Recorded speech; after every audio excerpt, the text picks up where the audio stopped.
I think, as what you did when you watched it for the first time. Right. So the soundtrack of life is a distraction in a way. Yeah, it is. You can't focus on the true horror of it all. And it's definitely, like, a lot of people will sit there and they'll say, oh, you know, better zombie movies have been done and all that, you know, and all of that. But I really do believe that there hasn't been a better one made since that first one. I think I have to agree. I saw somewhere online, I don't mean to interrupt, but I saw somewhere online where this guy was trying to push for Romero to be given sainthood for what he's done for people as far as zombies go. What he created, the whole movement, I mean, everything that is now stems from that moment, the first time that was put on a big silver screen that freaked everybody out, and people walked out of the movies as white as some of the zombies that were on the screen, you know? A lot of people didn't even make it through seeing it in theater because it read so true to real life, and the possibility was so alive in the actual film. Yeah. A lot of people for the first couple screenings didn't even make it through. Man. So, I mean, you can imagine I wasn't born in 68. I was born 10 years later. So, I mean, I can imagine people going to that theater for the first time seeing something like that. And, I mean, you know, it wasn't the first time there's ever been a zombie movie because, you know, there had been different ones, you know, earlier than that. Right. But to see something of that, almost just that level of stripped-downness, if that's such a word, and just the fact that they were so in your face, I think was more than a lot of people were really, you know, willing to encounter. Was it rated R back then? Did they even have a rated R? I don't know when the rating system came out. I do know from reading up on it that I believe when it first showed I think somewhere, it first showed in one of the first things it showed into, that there were a number of children in the theater, and they were, you know, ones that obviously were taken out once things started to happen. But I don't know if the rating system, I don't know when that was developed, to be perfectly honest. Well, I think that if they had a rating system, it might have been easier to maybe have people dodge some of the graphic images in that. But that's the first time I ever saw anybody's guts get ripped out, and that was a black and white film. I was like, what? Yeah. There's not even any color in this thing, and I'm freaked out. They actually said that the number of people that responded, first of all, to come and be zombies was, you know, they said it was incredible. And I think they said that they paid them all $1. Wow. But, like, just, you know, to be in the film, that was your your pay for being an extra was like $1 or a T-shirt or something. Nice. So it was something really, like, inexpensive. But, you know, the blood and everything like that, it's almost like it's better if it's not shot in color because we're so desensitized to the color of blood now. Right. That it doesn't, I mean, you know, we see it and it doesn't even register. So putting it in black and white and taking away yet another sense, which is our sense of color, did a lot to, you know, to improve upon the austerity and the seriousness and the overall effect that film had on you. Man, that's so true. It's like putting a blindfold on you and making you walk through a haunted house. Oh, God. You know? It's like, now, do this. So, yeah. I mean, when I grew up, there's the little town that I grew up in is called Markham, Texas. It's a little bitty farm town. There's all kinds of weird stuff, and I mean weird stuff, that happens in a really small town. Is that kind of where you got your influence from, as a small town, or where you grew up at? Yeah, I grew up in a small town. I mean, I was born in the city. I was born in Toronto. Okay. But I grew up in a small little town called Goodwood, which is in Ontario, Canada, for anyone who wants to look it up. But, I mean, it's the kind of town you drive through, you blink, you miss it. So it's, you know, very small. It is a farming community around us for the most part, but, you know, there was like a little bit of a town. It actually used to be the biggest lumberjack town in all of Canada at one point, apparently, wow. According to what the forefathers have said. So it was like, you know, big hustle and bustling stop at one point, but now it's just a little bit of nothing. You know, we got our first when I was in high school, they got the first street light, like the actual like traffic light. Yeah, the actual traffic light, not street light, traffic light. So, you know, there's a gas station, a little bakery. That's pretty much a community center. That's about it. A school. Nothing much more than that. A couple of churches. Well, a small town really helps your imagination run wild if you have one. Some of the people that I grew up with had no imagination whatsoever, and they just are still there. So, which is fine, but a small town kind of amps up your imagination in so many different ways. And is that maybe did it help out when you started writing your blog? You know, I think that there are two answers to that. You know, a small town absolutely can ramp up the imagination of anybody especially if they want to get out from where they are. At the same time, I think it tends to deaden things because you think there's nothing out there for you because you grew up in a small town. Right. So I mean, it kind of works. It kind of works for you, and it works against you. I mean, I was always a reader, and because we live out in the actual country. Like when I was growing up, we were actually physically in the country area, even though we didn't have necessarily a lot of land or a farm. It was still a very long drive for me to get to a friend's house, and you absolutely couldn't walk there. So I spent a lot of my time either playing war games with my brothers, which, you know, when you're always a prisoner, you don't really want to play too much. Right. You know, so I spent a lot of my time reading.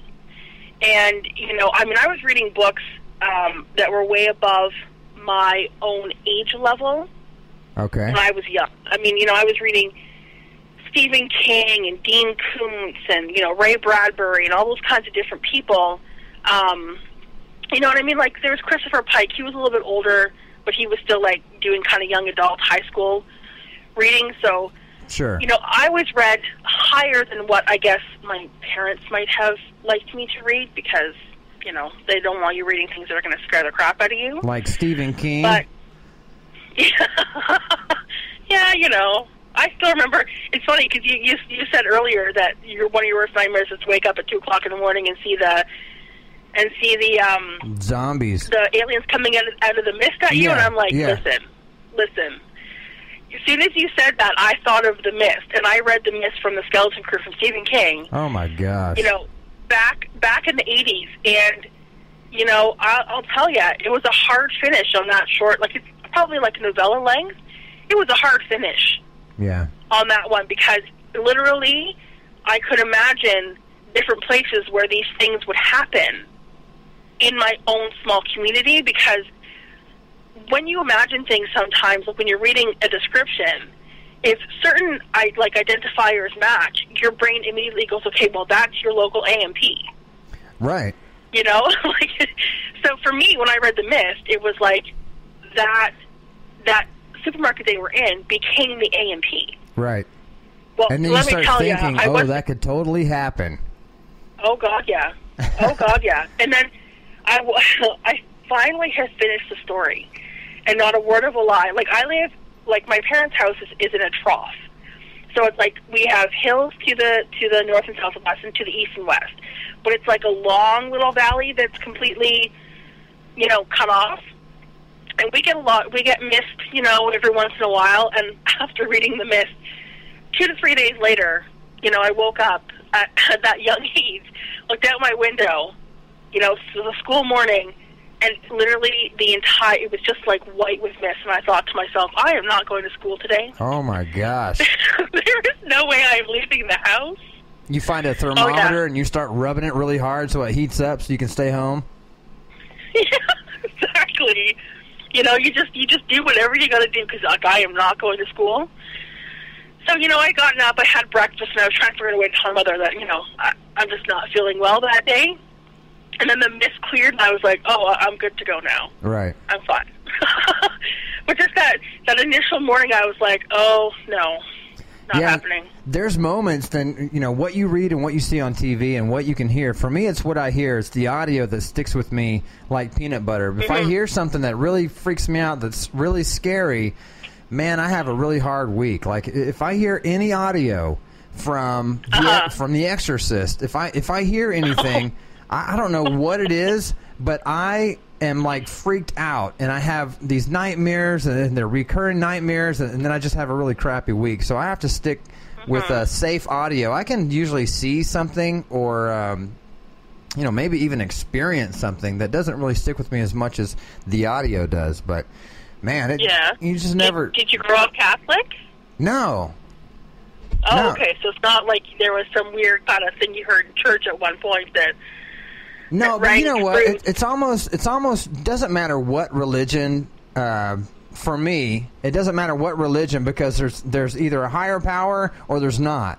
And whenever you're faced with some kind of evil entity, you have to decide, okay, is this a higher power or is this not? Is this my brain just playing tricks on me, or did I actually just see some kind of weird, creepy thing roll across the street? What the crap was that? And there's been a couple times in my life where I'm like, I don't know if I could share this moment with anybody, because who in the crap is going to believe me, Okay, so let me ask, you see them too? Yes, ma'am, I see them too. I will be driving, and it'll be dark, so my lights are, forward facing, and there'll be a car coming at me. Yes. And you can usually tell on a country road or whatnot how fast the car is going. Plus, when it's dark and there's no street lights around, if they put their brakes on, you see the red of their brakes behind them. Correct. I have seen more than once something go across their headlights, and they never brake. Right. What is it? They never... I don't know, but it creeps the crap out of me. It's something from the shadows, and I can tell you what. I think that it's people like you and I that are synced into this frequency, because I totally believe in frequency. If there's people that are tuned in, there's people that are not tuned in. But the people that are tuned in see and hear things and witness things and experience things that others don't. Now, the others might experience things that I will never be able to have joy in, like the joy in watching, a really stupid TV show, or the joy in, meeting a really huge Hollywood star. I don't really get that, but I do get...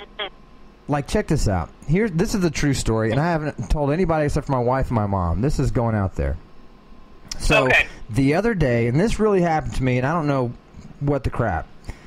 The other day, I'm chasing my son around the house. We're playing. He's going to be 3 this month.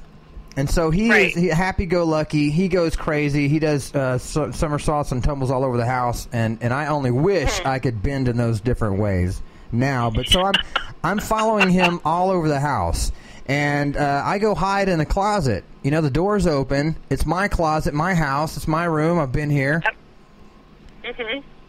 So this closet, and I'm hiding from him, and there's clothes that are down in front of me and behind me, and I'm comfortable because this is my little nesting area. I paid for it. So my son went up there and noticed me and screamed happily, and then slammed the door. So my first reaction was to stand up and open the door and chase him. Well, as soon as the door closed, let me tell you, the evil that washed over me, it just completely consumed my whole body and my soul, to where it felt like somebody was holding me down, And then there's this loud, like a loud sound, almost like a Gregorian kind of hum that just went straight through my bones. And I opened the door slowly and walked out slowly, and I walked into the living room, and I just had to take a moment, because I was literally scared to death. And I haven't had that moment, since I was, I don't know, 14 or 15, that something that horrifying has happened to me, and there's no explanation. It's like, what is it? So things like that happen. I think it's the what we choose to read and what we look at and what we spend our time on maybe helps us open that side of our brain. But let me get back to your blog, because I've got a million of those stories that'll freak you out forever. I got a trail of evil that's following me for a million years, and it's just waiting to come out, and I have to keep it inside a little bag, Yeah, don't say it's following you. Don't give it that kind of power. Don't say that it's following me? Yeah, don't. If you give it the power to stay with you, it will. You kind of have to tell it. Like, you have to kind